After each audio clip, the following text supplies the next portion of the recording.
Hello ladies and gentlemen, welcome back to the channel. My name is Mark Roden. In today's video we are going to be ranking all, no, not ranking all, I don't know why I said that. We're going over the top 25 best Ferraris. Hey, is that the Ferrari? Yeah, it's a red Ferrari. Give me the red Ferrari Enzo. From worst to best. Let me explain something to you guys. I'm not the biggest Ferrari fan.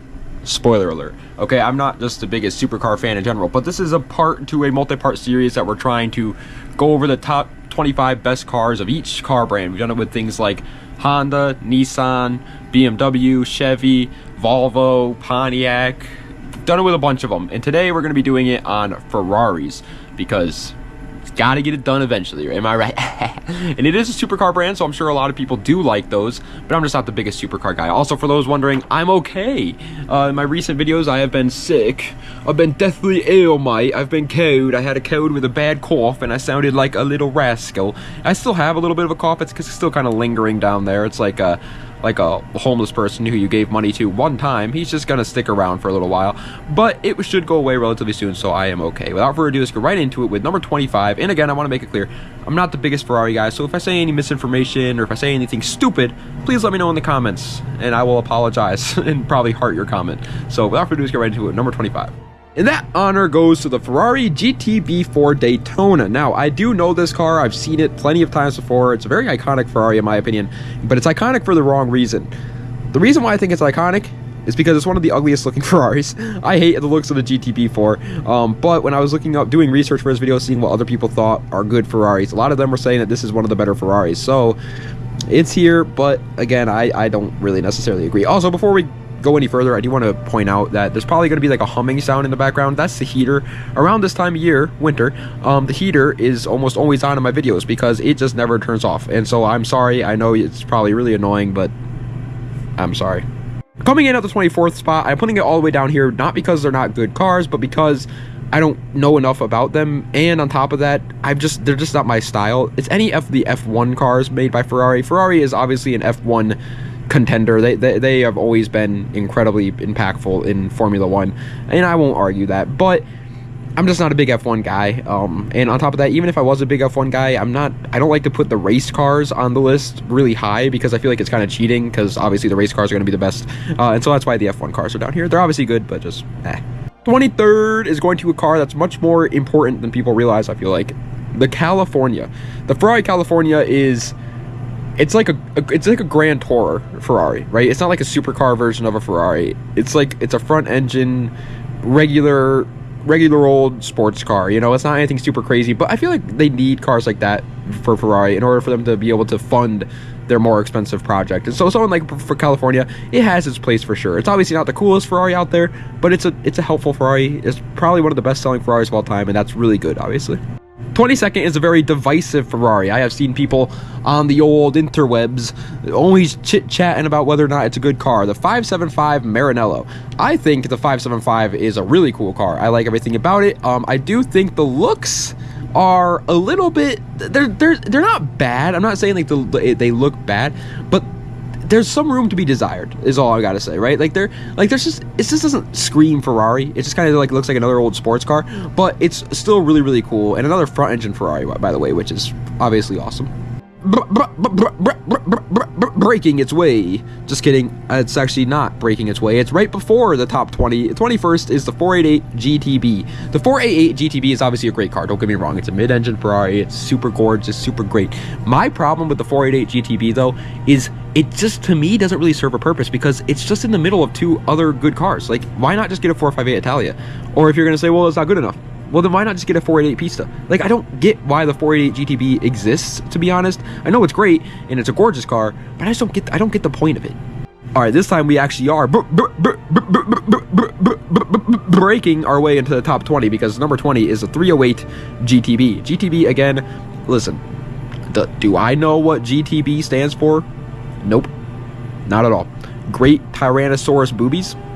Maybe. Possibly. That would make sense to me. But either way, the 308 GTB is a really cool car. I like these old retro style Ferraris. I will say, in my opinion, since I'm not the biggest Ferrari guy, a lot of these cars, the 308 GTB, the Testarossa, whatever, it's kind of hard to tell the difference. I'm just gonna say it, but the 308 GTB in particular, in my opinion, is probably the ugliest of the like retro Ferrari, so that's why I put it the lowest. And coming in at 19th is a car that, in my opinion, looks like almost literally exactly like the 308 GTB, the 288 GTO. The 288 GTO looks like a just sportier version of the 308 GTB.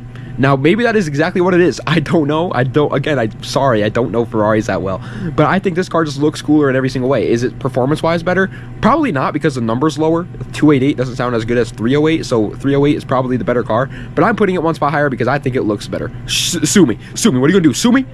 And coming in at the number 18 spot is going to I guess another race car. Technically, it is a race car, but I never really thought of it as one. The 330 P4. The 330 P4 is gorgeous. It is so gosh darn sexy. Everything about the 330 P4 just makes me so freaking happy and so excited. But the reason why it's a low is for two reasons. One, its motorsport prowess is surprisingly not as good as some other Ferraris, and these ones are really unknown. Like, nobody really talks about the 330 P4s, I feel like. And two, and this is a big one, they're too expensive. They're too rare. I've never seen one in real life. I most likely never will see one in real life, and that makes me mad.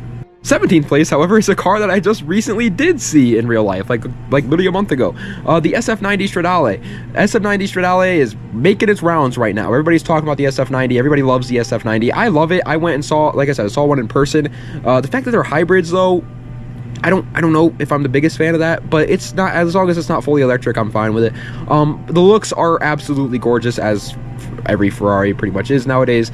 But I don't know. I feel like the SF90 doesn't really do too much for me personally. When I see like other Ferraris, I get more excited. The SF90 is a cool car, don't get me wrong, but compared to some of the other ones, 15th place is going to one of the most iconic Ferraris for sure, and one of the more obtainable Ferraris, which is awesome. The Ferrari 360. The 360 had a bunch of different versions. There was a 360 Challenge, a 360 Stradale, and then I think the F455, F435 thing was pretty much the same car as the 360 as well. We're just gonna bunch those all together. They're freaking gorgeous cars. They're obtainable cars. Like, you can actually, they're like 80 grand, which is still obviously expensive, but like, that's not crazy, dude. That's not crazy for an average person. That's like, that's an obtainable dream car for sure, and that's awesome. And they look great. They're modified recently, and I love them when they're modified. They're awesome, and they're a true Ferrari too. It's not like they're a cheap Ferrari because they're a piece of crap. No, they're a real Ferrari, and they're still cheap. Coming in at 14th place is a car that everybody else is hooting and hollering about. Everybody else talks about this car all the time, but I've never really seen the potential behind it. The the 599 XX Evo. The 599 in general was never a car I was a big fan of. Obviously, the XX Evo is a much more cool, track-oriented performance car than the regular 599, and that's cool. It does look awesome, you know, I'll give it that. It's a front-engine Ferrari, which is always something.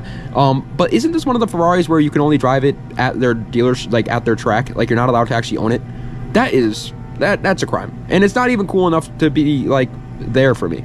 Speaking of front-engine Ferraris, 13th place is going to the 812 Superfast. The 812 Superfast, first of all, name is absolutely hilarious. This is like, naming it the Superfast must feel how it feels like when a Spanish person reads Lamborghini Murcielago.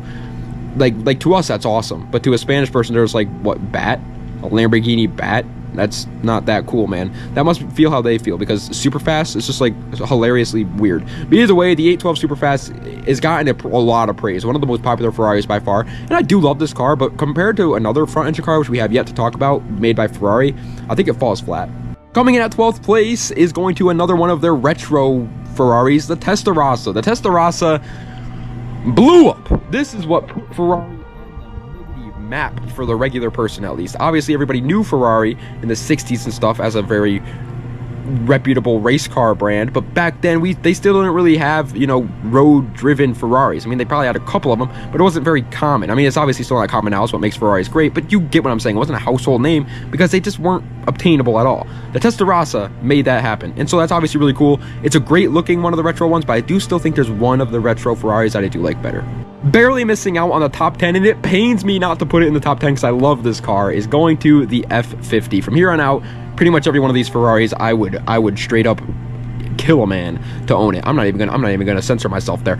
I would pull a Luigi Mangione and if I had a chance to own the F50, because the F50 is absolutely gorgeous. One thing I like about the F50 better than the F40 is the looks, and shoot me about that, I don't care. I think the F50 looks better than the F40. Obviously, performance-wise, it also did do slightly better than the F40. A lot of people, it's actually a misconception that the F40 was a better performing car than the F50 was, but obviously the F40 just did so much more in terms of like impact, and so that's why the F40 is going to be higher. And breaking its way into the number 10 spot, and I do believe, besides one car, that this is the final Ferrari that we're going to be talking about that's front engine, besides one, and that one in my opinion doesn't even count anyways. So pretty much this is the best front engine Ferrari in my opinion. It's the F12 TDF. I think everybody loves the freaking 812 Superfast. That car's a great car, and it is a good car, don't get me wrong, but the F12 TDF is peak front engine Ferrari. I don't care. I will stand on this hill and do backflips, juggle landmines on top of this hill until the day I die, dude, because the F12 TDF is absolutely perfect for a front engine Ferrari.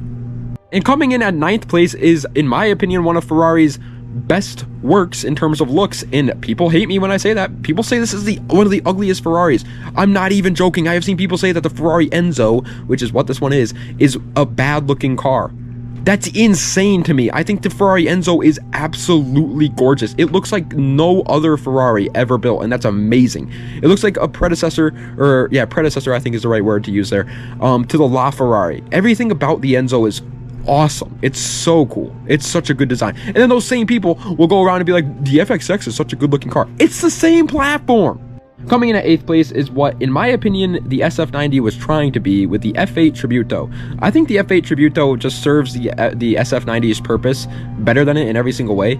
I really, again, I know I mentioned it earlier when talking about the SF90, but I don't really get the point of that car when something like the F8 Tributo does exist. The F8 Tributo, obviously, it is different from the SF90. It's not the exact same car, but it's more obtainable. It's in my opinion, better looking. I like the F8 Tributo so much better, and it's more simple too. I don't really care too much when Ferrari goes so over the top. 7th place, however, is probably, if I had to guess, the most iconic Ferrari of all time, the 458 Italia. The 458 Italia is known by people that aren't even into cars. I mean, everybody knows Ferrari, sure, that's a household name, but they don't know like actual Ferrari models. However, the 458 Italia is like the Lamborghini Huracan of Ferraris. Like, it's the go-to Ferrari nowadays. Everybody that's an influencer that wants to buy a Ferrari buys a 458 Italia, and for good reason. They are great cars. They were mass-produced for sure, but that's okay. It's not the end of the world. They are really good performing cars. They're the new age Ferrari 360s, and I think that's a good thing. We always need one of those cars like that, and good on the 458 Italia for being it. Coming in at 6th place, however, is, in my opinion, the last of the retro Ferraris, and in my opinion, the best of them, the F355. Now, the F355 is not really praised that much by Ferrari guys. It's one of the cheaper Ferrari models actually out there. They're relatively affordable cars, and it's not that crazy to see one. But I love them. I love everything about the F355 so much. I think it's a perfect mixture of modern yet retro design. I think it's a perfect size. I think the price is amazing if you want to get one. And it also like makes sense to use one of these cars as like autocross. They used F355s as rally cars back in the day. That's awesome. Breaking its way into the top 5. And I know this one goes against everything I've literally ever said about any of the aggressive Ferraris, but it's the FXXK Evo. One of the most aggressive Ferraris out there, and it really doesn't make any sense why I put it at number 5. Because I've mentioned multiple times that when it's an unobtainable Ferrari, when it's a Ferrari that you can only drive it if you go to their test track, which this is one of those cars, that I don't like that. And yeah, that sucks about the FXXK Evo, but it is so gorgeous, like by every means of the word gorgeous, that it's fine to me. It is okay. I don't care if I'll never see one of these. I don't care if I'll never have a chance to drive one of these. I still love them. I love them so much. The FXXK Evo is, in my opinion, the most beautiful Ferrari ever built, period. Coming in at 4th place, however, is a car that broke the internet when those stupid prankster brothers, what were they called? The Wright brothers of 2024, whatever they were calling themselves there, the twins, they decided to buy one, and they were the first person in America to own one, and a bunch of Ferrari purists were like, what? I have been buying Ferraris for 50 years, and then these kids, the Dobre brothers, that's who they were, the Dobre brothers bought one. It's a 488 Pista, for anybody who hasn't read the title or seen the car in the background, but I think the 488 Pista is literally the 488 GTB just on steroids, which is exactly what it is, but that's just amazing. in my opinion. Like, it's one of the perfect, like, quote-unquote regular Ferraris. Coming in at third place is going to the most expensive Ferrari and one of the most expensive cars in the world, the Ferrari 250 GTO. Also, the 250 GTO, by the way, had a couple different iterations of it. We're going with the basic one, the first generation, the peak 250 GTO. But also, the 250 GTO bread van. You guys remember the bread van? You ever see the bread van? That thing was awesome. It was a 250 GTO, but it had like a weird trunk thing in the back, and it was awesome. Either way, the 250 GTO is a racing legend. These cars sell for like $50 million. There's like 10 of them in existence. It's one of the most legendary race cars of all time, and for good reason. And guess what? It's front engine, which is really cool, obviously, and makes it so much more special. Coming in at second place, however, is going to one of the Holy Trinity cars, but my least favorite of the Holy Trinity cars, actually, the Ferrari. The Ferrari Ferrari. It's an absolutely beautiful car, don't get me wrong, and I think it's the base for the FXXK Evo, which is even cooler. This is like the modern day Ferrari Enzo, in my opinion, and the FXXK Evo is like the modern day FXX. Which makes sense, obviously. But either way, the LaFerrari is gorgeous. Everybody loved it when it came out and was like, this is the best car Ferrari's ever produced. I don't necessarily get that. I don't think it's the most gorgeous Ferrari ever built, like some people say. And it's definitely the weakest of the bunch of the Holy Trinity, which is the 918 Spider and the McLaren P1. I do think this one's the weakest, but it's still obviously an insanely impactful, really, like, so perfectly crafted car. But of course, you guys knew it was coming. You knew it was going to be up high, you just didn't know if it was going to be first place. And if you watch Mark Roden videos, you probably thought it wasn't going to be first place, because this is the Ferrari F40, and I have said in multiple videos of mine that I think the Ferrari F40 is overrated, and I do stand by that. I think the Ferrari F40 is slightly overrated, but that's not denying the fact that it is, in my opinion, probably the best Ferrari ever built. And it's not even just because I like it, because like I said before, I don't like it that much. I mean, I love it. I saw one in person. I still like the car. It's still a cool car, but I don't like it as much as other people do. It's just that it's the impact that this car had. The first production car to reach 200 miles per hour. That's insane. It had no windows, pretty much. It had like the little tiny windows. It had no AC. It was just a race car from factory, and it was, to a lot of people's eyes, Ferrari's best ever road car. And so that's saying a lot. But ladies and gentlemen, that is the end of today's video of the top 25 best Ferraris of all time. I hope you guys enjoyed. If you did, please be sure to like, comment, and subscribe to the channel for more content just like this. I thought I was done with my cold. Little did I know that I was just because I wasn't talking. Now that I'm talking a lot, my throat is starting to close up again. I'm starting to get all like in between takes, and so that's really unfortunate. But luckily it happened towards the end of this video, so we're done. But like literally right now I can feel like a hair, like a tickle in my throat. It's driving me nuts. But anyway, I'm gonna end this outro. Merry early Christmas though, by the way, guys. Right now, as of recording this, is Friday, December 20th. I probably will be uploading it tonight as well, so it's 5 days away from Christmas. I'm so excited. I'm 24 years old and I'm a man, but I am so excited for Christmas. I don't care if you're gonna call me a child. I love Christmas. It's great. It's the best part of the year. Anyway, thank you guys so much for watching. I appreciate it. Das Vidania, and have a nice night.